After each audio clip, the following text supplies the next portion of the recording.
मोनू की यानी खुशबू रानी एक ही जीजा है, एक ही दीदी, एक ही जीजा। और उनकी तरफ से देखिए पूरे 500 रुपए का प्यार आशीर्वाद आया है। एक बार जोरदार ताली दो जीजा के लिए।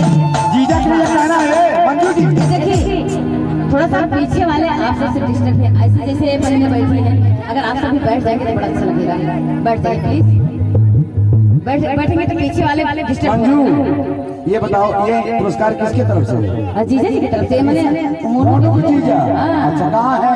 ये लगे बैठे हैं। अरे जीजा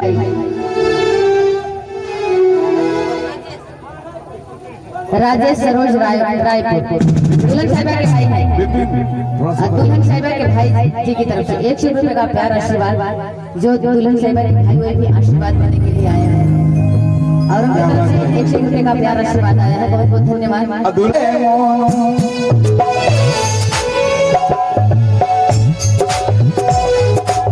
और मोनू भाई क्या कह रहे हैं?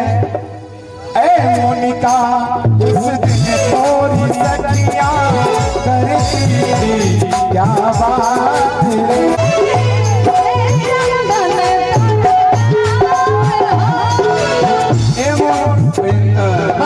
मंजू जी ये क्या नाम है? मोनिका। सोचेंगे तुम प्यार